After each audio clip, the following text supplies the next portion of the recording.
के सेशन में आप सभी का एक बार फिर से स्वागत है। आज की क्लास में हम लोग बात करने जा रहे हैं क्लास 11 सब्जेक्ट फिजिक्स के ऊपर, कक्षा 11 विषय भौतिकी विज्ञान के ऊपर। मैं उम्मीद करता हूं आप सबके सब फिट फाइन हेल्दी होंगे, बिल्कुल रेडी होंगे क्लास के लिए। तो चलिए आज की क्लास को करते हैं स्टार्ट और क्लास से रिलेटेड कुछ इंपॉर्टेंट बातों को देखेंगे और हम लोग कुछ ऐसे बातों को ऊपर डिस्कस करेंगे आज की क्लास में जो कि आने वाले हमारे एग्जाम के पॉइंट ऑफ व्यू से हमारे लिए इम्पोर्टेंट रहने वाला है। साथ ही साथ हम कुछ चीज़ों को समझने के ऊपर भी बात आज की क्लास में करेंगे। तो चलिए अपना ध्यान जो है सामने स्क्रीन पर बनाए रखना, ठीक है। चलते हैं स्मार्ट बोर्ड की स्क्रीन की तरफ। तो डियर स्टूडेंट्स, हमने मोशन इन वन प्लेन बात करी है अपनी प्रीवियस कुछ क्लासेस में, ठीक है। और आज की क्लास में हम जिस टॉपिक के ऊपर बात कर रहे हैं वो है मोशन इन वन डायमेंशन, यानी कि एक विमा में गति।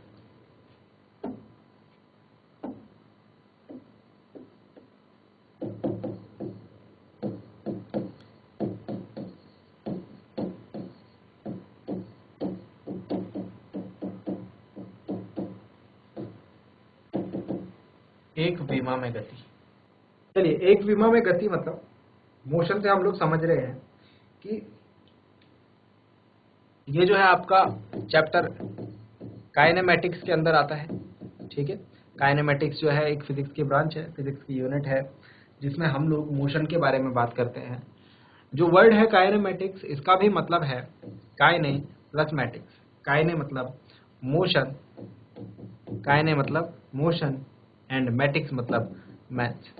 तो मोशन की जो मैथ्स होती है उसको हम कहते हैं काइनेमेटिक्स, यानी कि इस चैप्टर में हम लोग मोशन की मैथ्स को समझते हैं, मोशन किस तरीके से हो रहा है।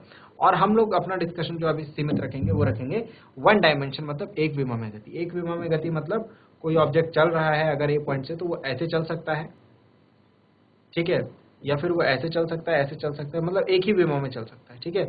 दो विमा में नहीं चल सकता। जैसे बात की जाए तो किसकी, जैसे बात की जाए तो सीधी सड़क पर चलती हुई एक गाड़ी की बात की जाए, या फिर रेलवे ट्रैक पर, सीधे ट्रैक पर दौड़ती हुई एक ट्रेन की बात की जाए, एटसेट्रा। तो चलिए, अब इस चैप्टर में हमको सबसे पहले कुछ डेफिनेशन समझनी होती है, जैसे कि डिस्टेंस, दूरी क्या होती है, जैसे कि डिस्प्लेसमेंट क्या होता है। पहले इन दोनों के ऊपर चर्चा करते हैं। चलिए, तो यहाँ पर इससे पहले आपके सामने एक क्वेश्चन रखते हैं। एक क्वेश्चन यहाँ से अक्सर जो है पूछा जाता है, हमारे दिमाग में आता है। क्वेश्चन क्या है? क्वेश्चन है कि डिस्टेंस यानी कि दूरी और डिस्प्लेसमेंट यानी कि विस्थापन। डिस्टेंस और डिस्प्लेसमेंट के बीच में क्या रिलेशन है? दूरी एवं विस्थापन के मध्य सही संबंध है। क्या सही संबंध है? चार ऑप्शन आपके पास दिए रहेंगे, ए बी सी डी, चार ऑप्शन हमारे पास दिए हुए हैं, ठीक है। ए ऑप्शन इज दूरी इज ग्रेटर देन विस्थापन, दूरी ज्यादा होगी विस्थापन। बी ऑप्शन इज दूरी कम होगी विस्थापन से। सी ऑप्शन इज दूरी इज इक्वल टू विस्थापन एंड लास्ट ऑप्शन इज दूरी is greater than and equal to विस्थापन। तो सबसे पहले दूरी और विस्थापन को समझते हैं और फिर इस क्वेश्चन का आंसर करते हैं। दूरी और विस्थापन को समझने के लिए हमारे पास एक एग्जांपल है, इस एग्जांपल की सहायता लेते हैं। सपोज एक बात स्टार्ट करते हैं यहाँ पर कि एक ए से एक बच्चा है राहुल, ये उत्तर दिशा में जाता है और ये 5 किलोमीटर चलता है। कितना चलता है? 5 किलोमीटर चलता है, ठीक है। इसके बाद, ठीक है, तो 5 नहीं, सपोज 3 किलोमीटर चलता है, ठीक। उसके बाद ही यहाँ से लेफ्ट मुड़ जाता है और वापस ये 4 किलोमीटर चलता है। तो इसके द्वारा जो तय की गई दूरी है वो कितनी है? इसके द्वारा जो तय की गई दूरी है वो है 3 + 4 7 किलोमीटर टोटल चल गया है। लेकिन अगर विस्थापन की बात करेंगे तो विस्थापन का मतलब नहीं होता कि वो किस रास्ते गया है। विस्थापन का एक मतलब होता है कि कहाँ पर तो वो पहले था और कहाँ पर वो अब पहुंचा। ये जो दूरी होगी ये विस्थापन होगी। पाइथागोरस प्रमेय से आप ये दूरी निकाल सकते हैं, 5 किलोमीटर होगी। तो इसका विस्थापन कितना है? 5 किलोमीटर। समझ रहे हैं बात?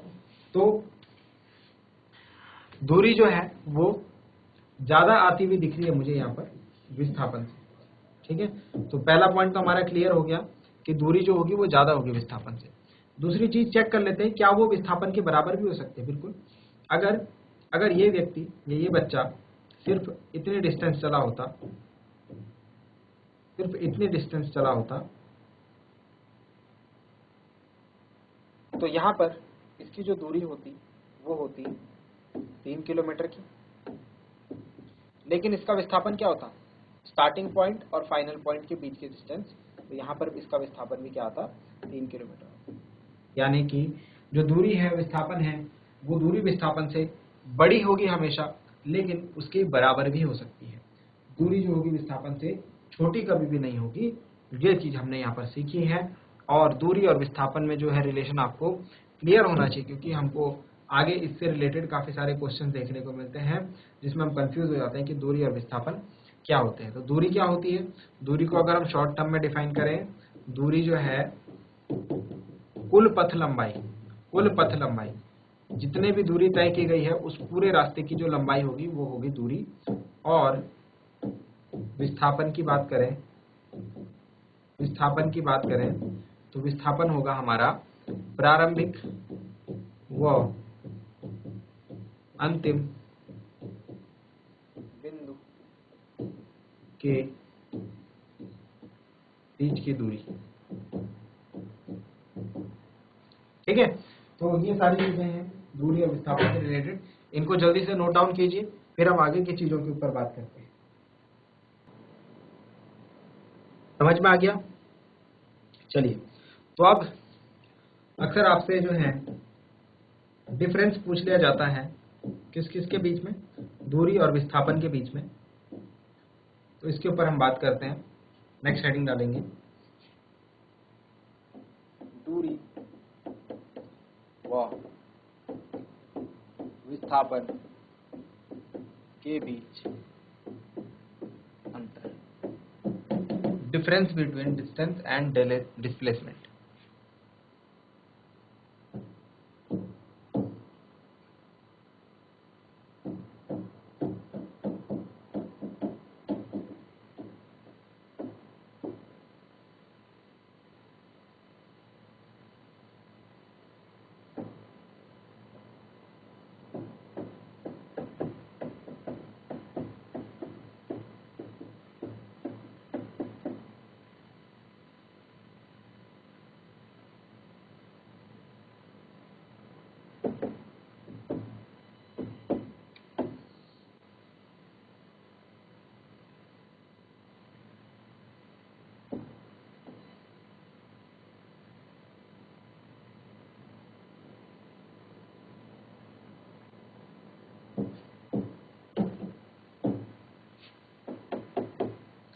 दूरी और विस्थापन के बीच में अंतर देखिए।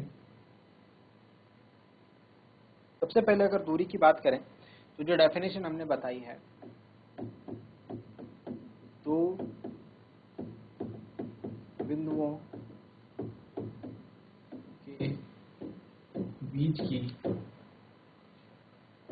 कुल पथ लंबाई को दूरी कहते हैं। जबकि विस्थापन में हम क्या बात करेंगे? दो बिंदुओं के बीच की न्यूनतम दूरी, it is the shortest distance. ठीक है, ये क्या होती है? ये शॉर्टेस्ट डिस्टेंस होती है दो बिंदुओं के बीच की। इसके अलावा अगर बात करें दो बिंदुओं के बीच की न्यूनतम लंबाई को हम क्या कहते हैं? विस्थापन कहते हैं। जो नेक्स्ट इंपॉर्टेंट चीज हमारे पास आती है, यह एक अदिश राशि है, यह एक अदिश राशि है। कौन? दूरी। विस्थापन क्या है? यह एक सदिश राशि है, यह क्या है? एक सदिश राशि है। स्केलर और वेक्टर, ये बात को ध्यान रखना, जब भी अंतर लिखने को आए तो ये चीज जरूर लिखना, ठीक है।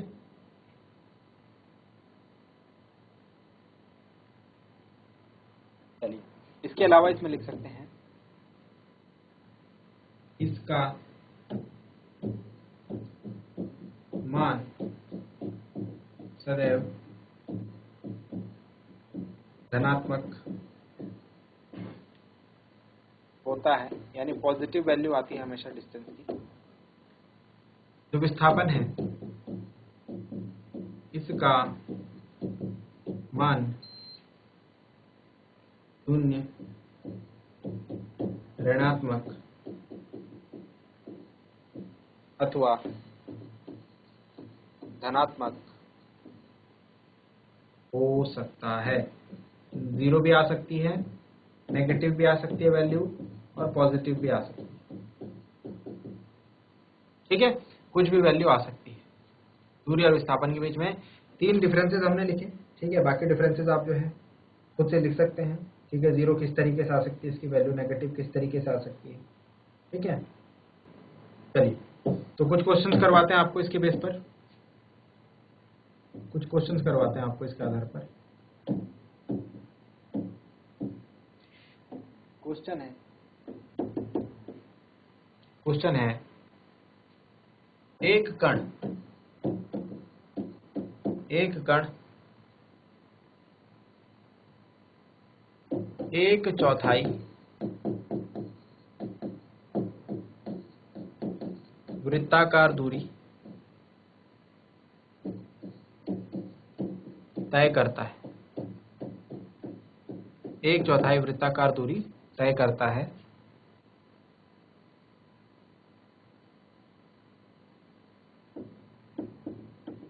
इसका विस्थापन ज्ञात कीजिए।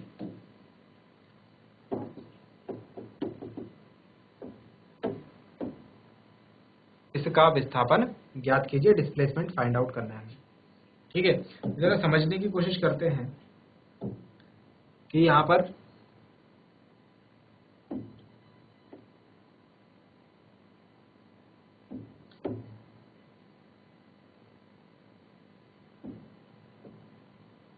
पर हमारे पास एक वृत्त है, ठीक है। और इस वृत्त पर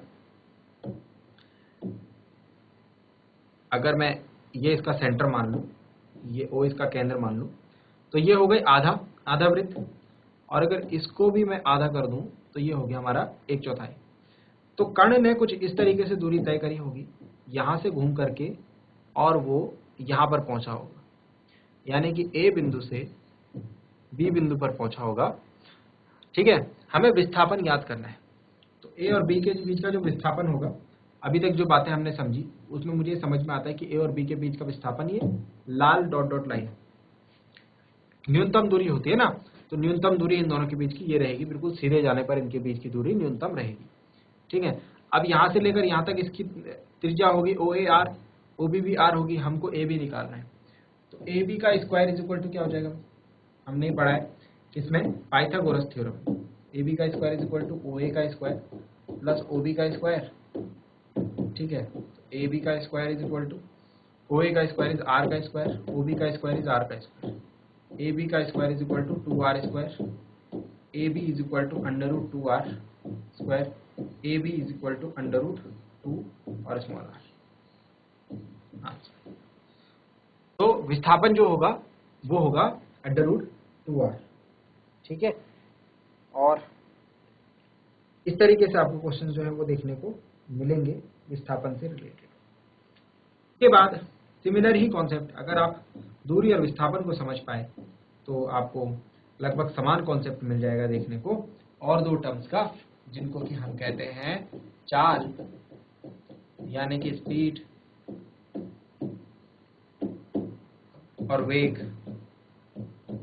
यानी कि वेलोसिटी। चलिए इनके बीच में भी अंतर लिख लेते हैं, कई बार इनके बीच में भी अंतर हमसे पूछा जाता है, तो अंतर की फॉर्म में भी इनको समझ लेते हैं।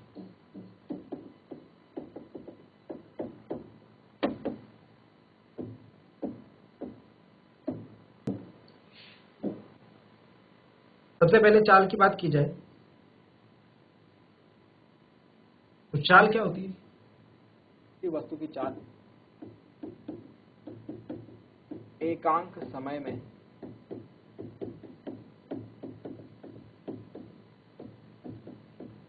वस्तु द्वारा तय की गई दूरी को वस्तु की चाल कहते हैं। एकांक समय में वस्तु द्वारा तय की गई दूरी को वस्तु की चाल कहते हैं, ठीक है। जबकि वेग भी कुछ इसी प्रकार का होता है, लेकिन वेग जो संबंधित होता है वो दूरी से नहीं, विस्थापन से होता है। तो एकांक समय में वस्तु का विस्थापन वेग कहलाता है।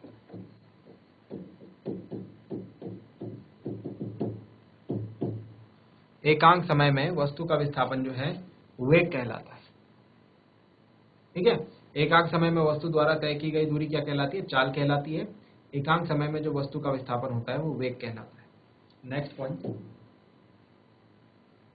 सिमिलरली अगर ये दूरी से एसोसिएटेड है तो ये अदिश राशि है,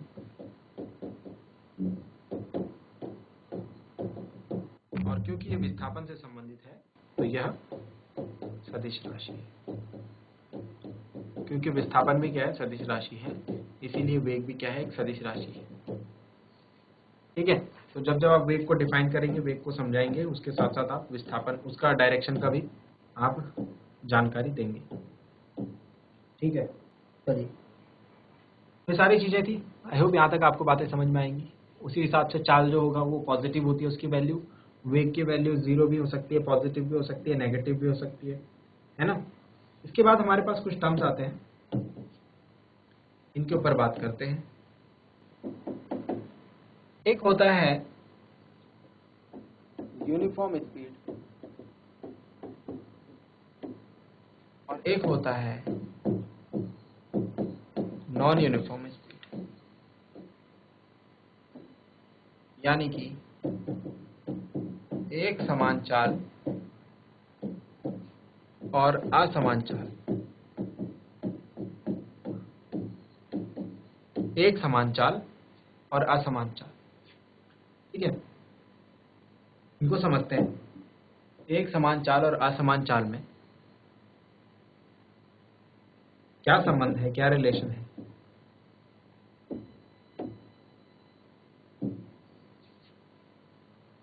ठीक है, सपोज आप एक रास्ते से अपने घर या गांव जा रहे हैं। सपोज आप एक रास्ते से जो कि A to B जाता है, इससे आप अपने घर या गांव जा रहे हैं। चलते चलते रास्ते में आप नोट डाउन करते हैं कि 1 घंटे बाद आपकी गाड़ी 40 किलोमीटर दूर पहुंच गई है। 2 घंटे जब हुए, मतलब अगेन एक और घंटा जब हुआ, उसके अगले घंटे आपने टोटल दूरी 80 किलोमीटर तय कर ली, ठीक है। उसके बाद अगले ही घंटे में टोटल दूरी 80, मतलब उसके बाद फिर से आपने 40 किलोमीटर दूरी तय की। फिर उसके बाद अगले घंटे में फिर से 40 किलोमीटर, फिर उसके बाद अगले घंटे में फिर से 40 किलोमीटर चले आप, ठीक है। और उसके बाद लास्ट घंटे में आप फिर से 40 किलोमीटर चले।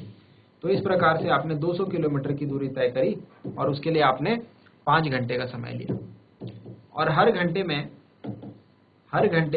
आपने 40 किलोमीटर दूरी ही तय करी, ठीक है। हर घंटे में हमने 40 किलोमीटर दूरी तय करी। तो एक तो बात ये हो गई। दूसरी बात क्या हो सकती है?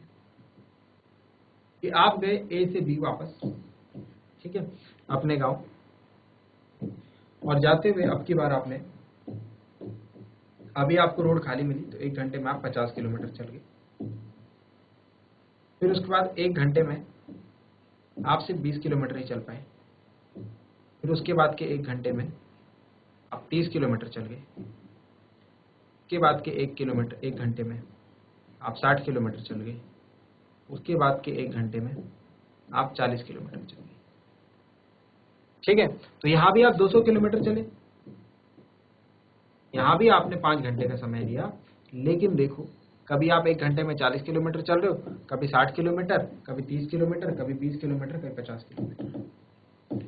दोनों जगह ही मैं समझ सकता हूं कि जो चाल है वो मुझे समान नहीं दिखाई दे रही है। जब इस तरीके की चाल होती है तो उसे हम एक समान चाल या फिर यूनिफॉर्म स्पीड कहते हैं, और जब इस तरीके की चाल होती है तो उसे असमान चाल या फिर नॉन यूनिफॉर्म स्पीड कहा जाता है। इसको हम देख करके डेफिनेशन इसकी खुद से समझ सकते हैं कि जब समान समय अंतराल में तय की गई दूरी समान होती है तो वहां पर हम एक समान चाल कहते हैं। जब समान समय अंतराल में किसी वस्तु द्वारा तय की गई दूरियां असमान होती हैं तो उसे हम असमान चाल कहते हैं। ठीक है बच्चों, तो जब एक समान चाल में कोई वस्तु रहेगी, जब एक समान चाल में कोई वस्तु रहेगी तो हमको उसकी चाल बताने के लिए कोई दिक्कत ही नहीं। तो हम बता देंगे भाई वस्तु की जो चाल है वो 40 किलोमीटर प्रति घंटा है। लेकिन यहां पर अगर हमसे कोई वस्तु की चाल पूछे, आपकी गाड़ी की चाल पूछे, तो आप क्या बताएंगे? ये 40 किलोमीटर बताएंगे, 60 किलोमीटर बताएंगे, 30 बताएंगे, 20 बताएंगे, 50 बताएंगे, क्या बताएंगे? तो जब कोई वस्तु समान चाल में होती है तो हमें तो कोई समस्या नहीं होती उसकी चाल बताने में, क्योंकि प्रत्येक समय अंतराल में, समय अंतराल के प्रत्येक बिंदु पर उसकी जो चाल होगी वो हमको समान देखने को मिलेगी। 40 किलोमीटर 1 घंटे में, 40 किलोमीटर प्रति घंटे की उसकी चाल हमको पूरी यात्रा के दौरान दिख रही है। लेकिन जब वस्तु असमान चाल में होती है तो वहां पर हम चाल को एक दूसरे नाम से बताते हैं। ठीक है, वहां पर हम चाल नहीं लेते, वहां पर हम लेते हैं औसत चाल, और यहां से ही कॉन्सेप्ट आता है औसत चाल का, एवरेज स्पीड का, एवरेज स्पीड का। ठीक है, तो औसत चाल के साथ साथ हमारे पास कुछ और कॉन्सेप्ट्स भी आते हैं। असमान चाल की स्थिति में औसत चाल, एवरेज स्पीड, ठीक है, इसके अलावा तात्क्षणिक चाल का भी हमारे पास कॉन्सेप्ट आता है, औसत चाल, तात्क्षणिक चाल। ठीक है, ऐसे ही ठीक हमारे पास वेग के संबंध में भी औसत वेग, सेम टू सेम। ठीक है, मैंने बोला अगर आप दूरी और विस्थापन समझ गए, चाल समझ गए, तो वेग आपको इजीली समझ में आ जाएगा। तो औसत वेग कब आएगा? जब कोई वस्तु एक समान वेग से चल रही है तब तो कोई दिक्कत नहीं है, लेकिन जब कोई असमान वेग से चल रही है तो वहां पर हम उसके वेग को क्या कहते हैं? औसत वेग से डिफाइन करते हैं। और फिर तात्क्षणिक वेग भी आएगा, तो इनके ऊपर हम डिस्कशन करेंगे। औसत वेग, तात्क्षणिक वेग, औसत चाल, तात्क्षणिक चाल क्या होती है, किस तरीके से इनको डिफाइन करते हैं, कहां पर इसका यूज करते हैं, और क्यों हम इनको फाइंड आउट करने की कोशिश करते हैं। औसत चाल को, अगर मैं चाल को वी एवरेज से बोलूं तो ये औसत चाल हमारी वी एवरेज हो गई, तात्क्षणिक चाल हमारी वी इंस्टेंटेनियस हो गई। ठीक है, औसत वेग भी वी एवरेज लिख लो, बस ये सदिश राशि होती है तो इसके ऊपर ऐसे तीर लगा दो, और तात्क्षणिक वेग भी वी इंस्टेंटेनियस लिख दो, बस उसके ऊपर सदिश लगा दो। ज़्यादा कंफ्यूजन नहीं, जो हमने पढ़ा है उसी के बेसिस पर हम आगे की चीज़ों को भी समझेंगे। फिलहाल के लिए आप इसे नोट डाउन कर लें। तो चलिए, उम्मीद करता हूँ आपको आज जो बातें बताई गई वो समझ में आई होंगी, आपको इंटरेस्टिंग लगी होंगी, आपने नोट डाउन किया होगा, और साथ ही साथ घर से भी आप एक बार उनको रिवाइज करेंगे। मिलते हैं अगली क्लास में एक नए और इंटरेस्टिंग टॉपिक के साथ। क्लास से जुड़ने के लिए आप सभी का बहुत बहुत धन्यवाद। Thank you very much and have a nice day.